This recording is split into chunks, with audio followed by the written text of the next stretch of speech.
I'm Ashley Hawkins, and I am the manga librarian. And today we are talking about isekai. So today I thought we would start off with a new sort of series of things that I want to do, and that is talking about genres of manga. And today's genre is isekai. I thought we would start with isekai because it's the one that is so specific to manga and anime, and I think it's interesting, and I thought we would just kind of dive in. I've also mentioned it several times. It's definitely the one that is the most popular currently, in terms of what's being licensed and published, outside of shonen battle manga. It has a very dedicated fan base, a very dedicated group of people who are reading it, and it's something you should be aware of and know about.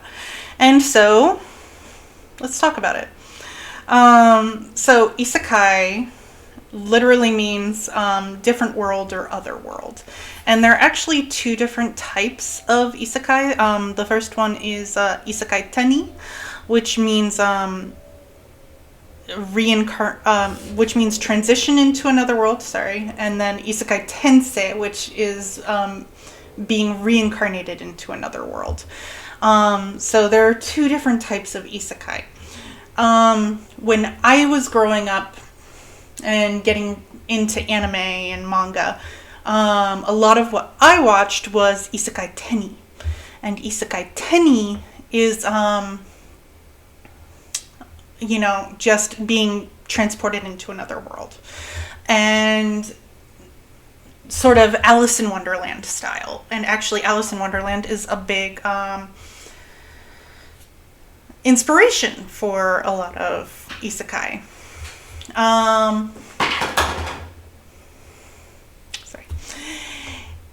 And so for me, a lot of my formational series were things like Escaflowne, Fushigi Yugi, a lot of Clamp series, a lot of series that dealt with a young girl being magically transported into another world and being told that in this other world she has certain powers and abilities that made her special, and therefore she went from being just like a regular high school student to being like a priestess or somebody really important in another world. And sort of the things that would happen in this other world while balancing the worries and concerns of being just a teenage girl in the 20th century, actually, at that point. So that was sort of the isekai that I knew. It wasn't really called isekai at that point. It was just manga and anime. It really didn't develop that name until like the 2010s, when the really big boom happened. But it's important to note that there is like this history of female characters being really centered in this particular genre, and now that has really shifted. And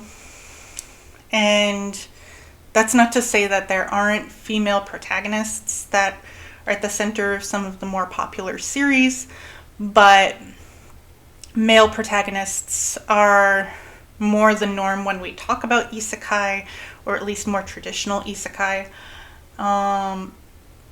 And that's just, it's something to be aware of. There's this weird sort of switch that's been flipped where isekai, when I was really formulating my otaku identity, was really a female-led space. It's now pretty masculine. So it's just something to be aware of. We'll talk a little bit more about it. So where does it come from? I mean, I mentioned the Alice in Wonderland connection. Alice in Wonderland has a lot of influence on anime and manga.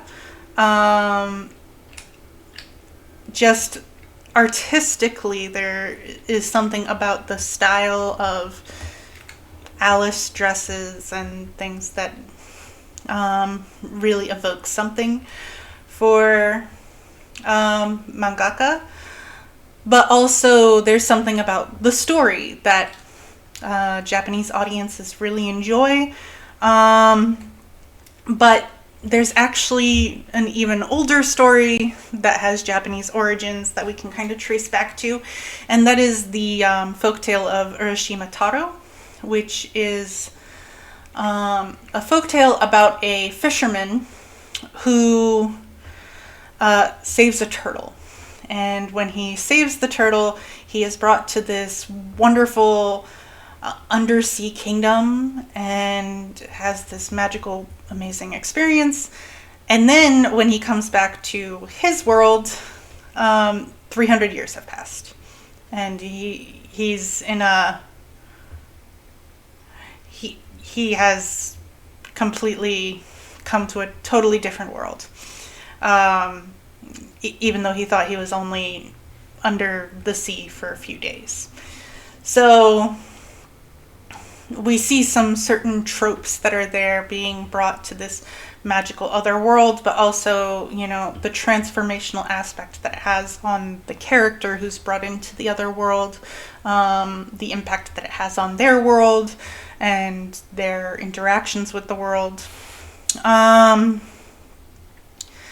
But a lot of the isekai sort of inspirations are more English literature. So there's Alice in Wonderland, of course, and then there's Peter Pan is another one that's really popular in Japan.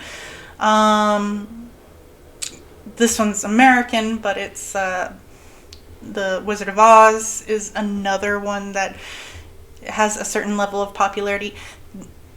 There's just something about that being brought into another world that really appeals to a Japanese audience. So I think it also has something to do with the aesthetics of the film adaptations of these things. They just also really appealed to Japanese audiences, and they liked the aesthetics of them, and so they kind of have ingrained into their psyches. Disney has a certain hold on the Japanese imagination, and has a certain level of popularity over there, which is important to be aware of. So, sorry, my notes disappeared. So, those are kind of the roots of isekai. Some things to kind of know about isekai.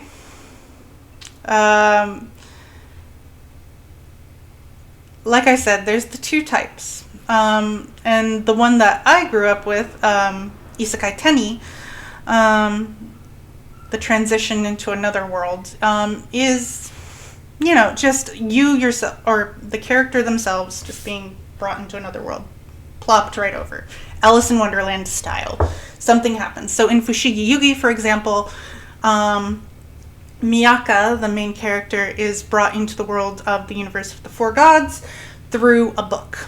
And the book being the universe of the four gods. And the book is the connection between the world of modern day Japan and the world of this fantasy-based ancient China. In Escaflowne, it's a little bit different. There's, every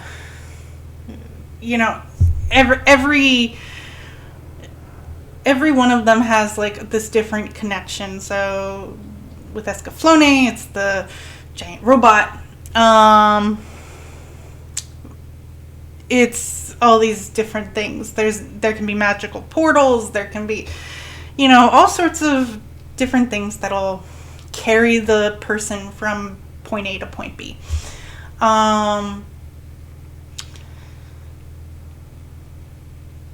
then there is, Isekai Tensei.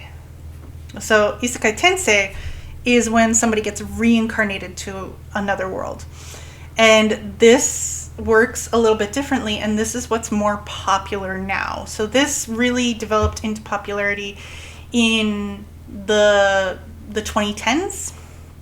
I believe the one that kind of started this was, let me double check my notes. Mushoko Sensei. Yeah, Mushoko Sensei was the one who kind of started this whole reincarnation thing. So what happens is the character dies in our world. And the most frequent way they die is they get hit by a truck, to the point where fans of Isekai call the truck Truck-kun. It's like there's just this truck that's going around and killing off main characters to send them off into Isekai worlds. And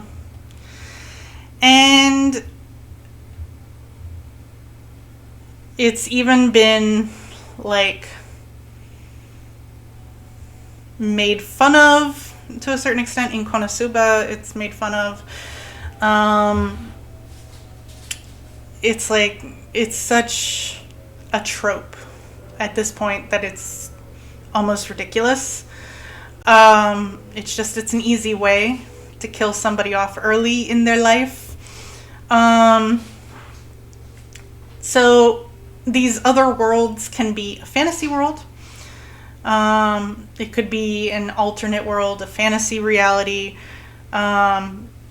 It could be completely new to the protagonist. It could be a world that they had no awareness of prior to their dying or being magically transported.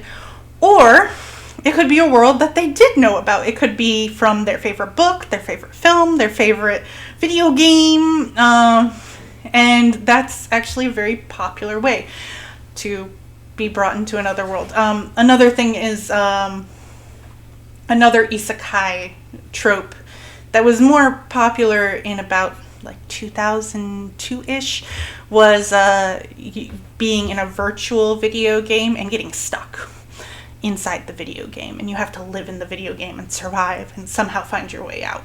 That would be like Dot Hack. But nowadays it's more you died in the real world, and the video game world is an actual world, and you know the rules of it, and you know how to manipulate it, because the main character actually was a super diehard otaku, and all they did was play this game, or they were a big fan of the books, or whatever. Or it was their only thing they did for fun because they were a hardworking salaryman that never did anything else, and they wasted their previous life, and now they're going to seize the day and live their best life in this alternate world. So these are the sort of tropes and things that set up for an isekai story. And the thing is, like, a lot of the times their foreknowledge based upon, their lived experiences in the real world really helps them in their new world. And that's the whole reason for them remembering their past life and whatever. It's a plot device to give them sort of an advantage in their world. And it can really,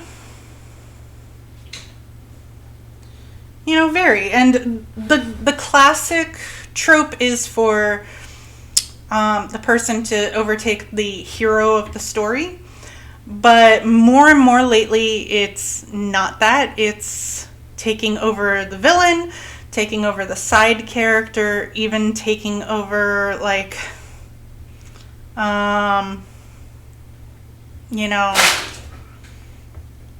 types of inhabitants, like monsters or things within the world, like in That Time I Got Reincarnated as a Slime, where the character is reincarnated as a slime, which is just in a video game would be just a monster that you defeat in the video game.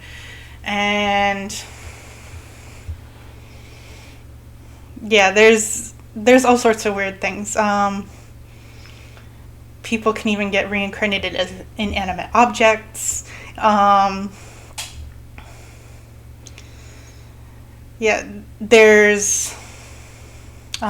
There's also reverse isekai, where somebody's brought from a fantasy world into our world. There's also two-way isekai. So that's actually what Fushigi Yugi would be, because Miyaka and Tamahome and the characters actually travel between the two worlds. Another one is Inuyasha. Inuyasha would be considered a two-way isekai because Kagome and Inuyasha can go back and forth between the modern world and the Sengoku Jidai, or the feudal era. I have to use the English terms. So you have a lot of these different things that can kind of happen in isekai. And so it's a very wide sort of genre. I will say a lot of what's being published right now is isekai.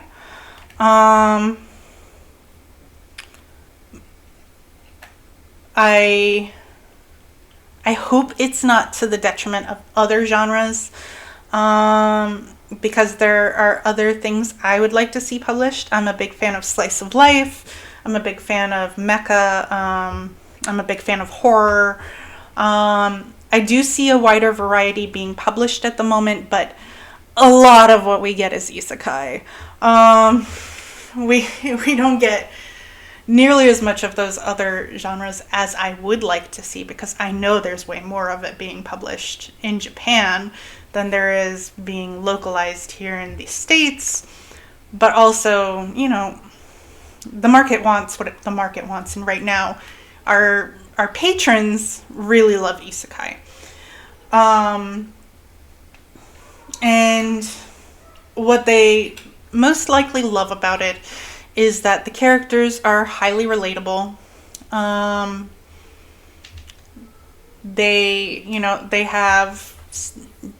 They tend to be nerdy sort of characters, who in their previous lives were into video games, into anime, into the same sort of things that the consumers of these texts are. There's just, and the references that are made are humorous to the people who are reading them. And a lot of it nowadays is parodying earlier works. So, like I said, what's really popular now is things that riff on or are having the people in the story take on roles that are really on the sidelines from the main plot as they would have known it in their real world. So, having the main character be the villain trying to overturn the original story, or being a side character who all of a sudden is much more prominent because they are actually the main character of the story you're reading, and it's really shaking up the world, is interesting. And it is a deconstruction of genres, and that can be fun for a reader. They're often humorous, they're funny. They tend to be a bit different from battle manga. They just have different pacing.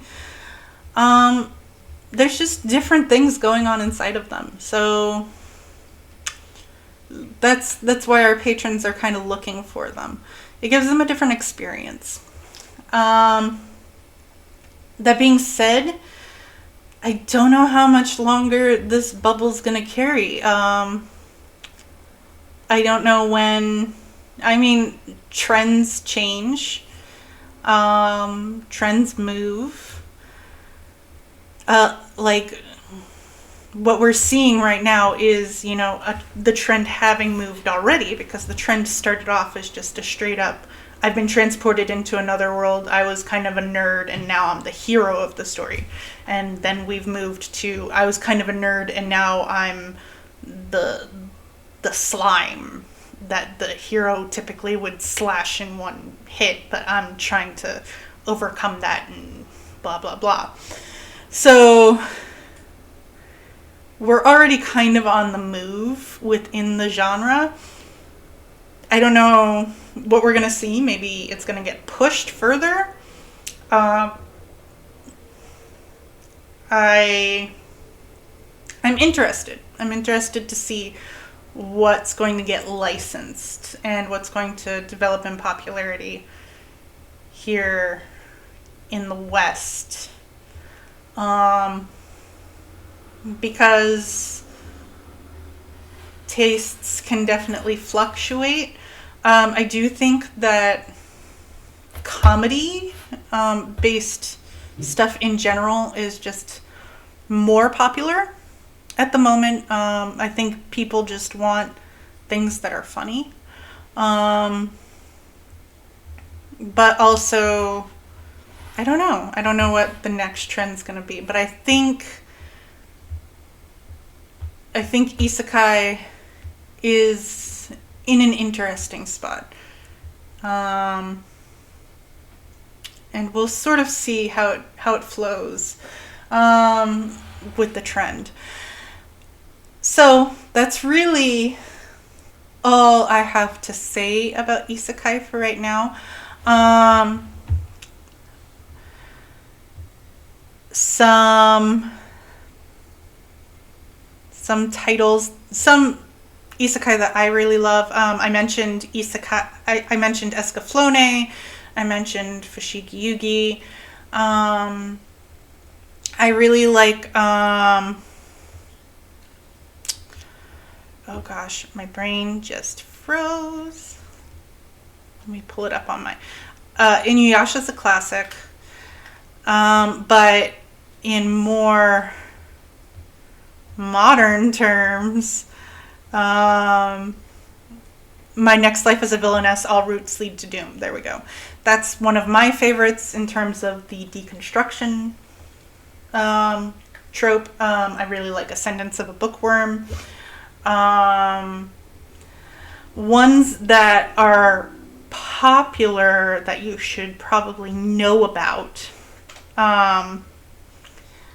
Well, first off, you probably already have experienced Spirited Away at some point.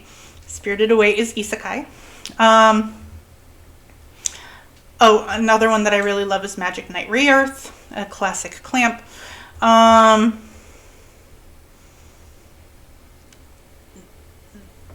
But here's the big ones that you probably should have some awareness of. You should probably know about ReZero. ReZero is massively popular. If you go to an anime convention, you're going to see figures everywhere for ReZero. You should know about Konosuba. There's That Time I Got Reincarnated as a Slime is super popular. No Game, No Life is another really popular one.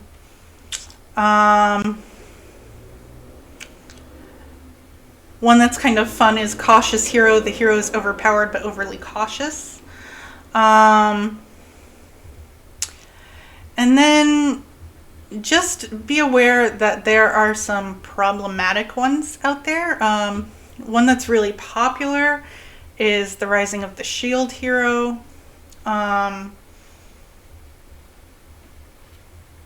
There's some problematic elements in there. There are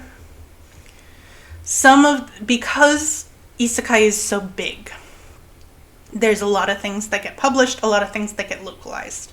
And whenever something is published really widely and brought over really widely, there are creators, unfortunately, who are not kind about women. Let's put it that way. Women are not treated kindly in their works. Or there's a lot of gender essentialism and things that can be problematic, and that is something to be aware of. Just be aware of it. Use your best judgment. If you're in a school, look at the ratings, read reviews. Certain titles, you will find out very quickly if there's a problem with them and their content. So that's just something to be aware of.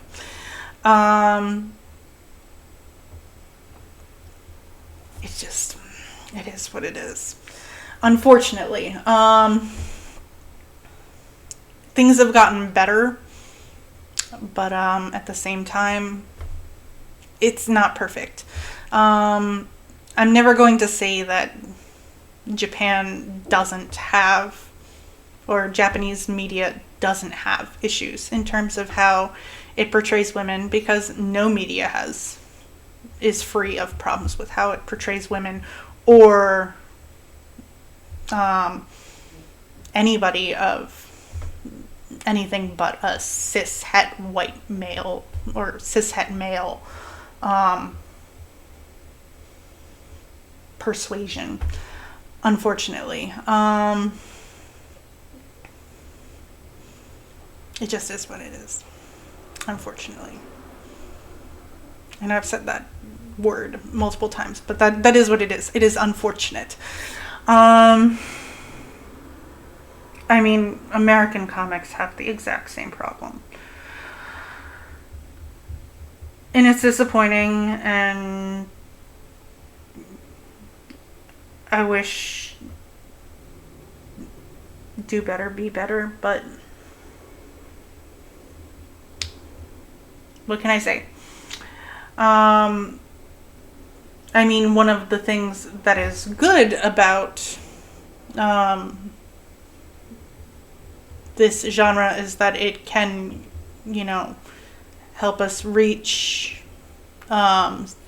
cis-het males who typically struggle with finding texts that they find engaging, but sometimes the things that speak to them can be problematic. And that's